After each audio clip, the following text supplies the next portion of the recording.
Hi mga moms! For today's mini vlog, dahil nga December na, finally naitayo na din namin yung aming Christmas tree. At heto na at ang pinakamasarap na Christmas tree na naitayo namin.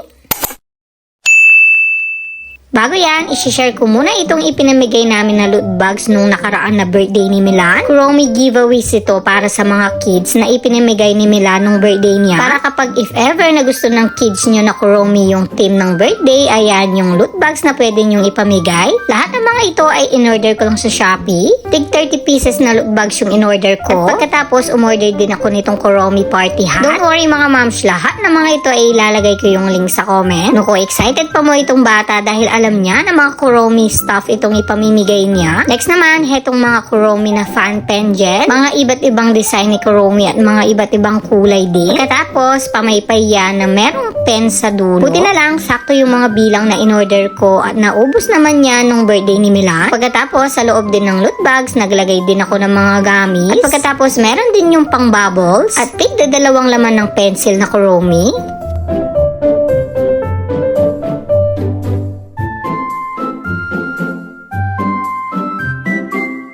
At muntik ko pa ang makalimutan to, meron din mga surprise toys sa loob. Sobrang saya ni Milan dyan, tingnan nyo naman, tinapos talaga naming baluti. Take note, mura lang sila mga moms, kaya naman sulit at worth it itong ipamimigay nyo na loot bags. At next naman, dito na tayo sa itatayo namin na Christmas tree. Nakalatag na nga itong mga gagamitin namin para sa aming Christmas tree. At bago lang din itong aming Christmas tree na nasa 8 feet lang. Hetong medyo payat lang yung pinili namin para sakto sa aming sala. At syempre, excited din makisali itong batang maliit. Itinabi na muna namin itong dating ginamit namin last year. At ngayon naman, ang theme na aming naisipan sa aming Christmas tree ay Candy Wonderland. Yan, request ng batang makulit na yan na gusto niya Candy Wonderland daw yung aming Christmas tree.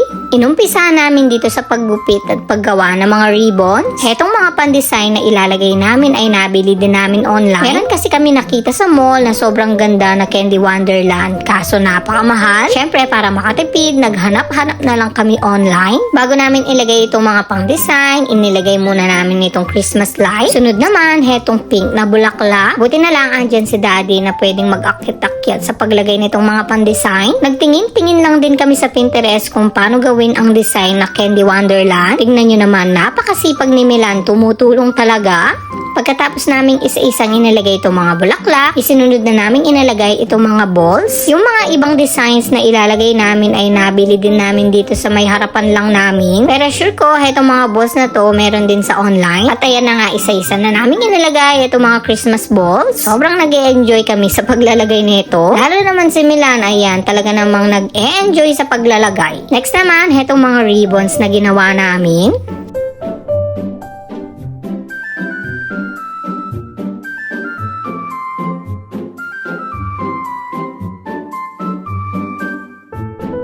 At ito yung exciting part, ilalagay na itong mga ice cream at mga candies and cupcakes. Request talaga ni Milan na magka-Candy Wonderland Christmas tree kami. Halos kasi yung mga nakikita namin na Christmas tree ay pare-pareho yung design. Para naman maiba, ayan, makulay na Candy Wonderland. Yung dating Christmas tree namin kasi yung merong snow, kaya naman sobrang kalat. At ito namang bagong nabili namin, sobrang tibay at hindi na makalat. At ayan na nga, unti-unti nang nabubuo itong aming Candy Wonderland na Christmas tree. At para sa panghuli, hindi ko alam kung ano yung tawag dito sa pink na to, pero ito yung ilalagay namin sa dulo. Pasensya na sa batang singit ng singit, napakakulit. At ayan, tapos na din yung aming Candy Wonderland Christmas tree.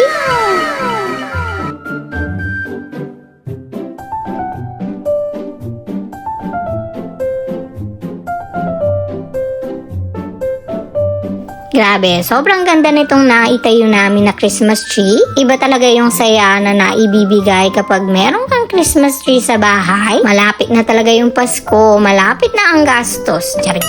Kayo mga moms, patingin naman ng Christmas tree na naitayo nyo na. Naku, kasela na naman itong bata na to. O siya, hanggang dyan na lang. Thank you so much for watching.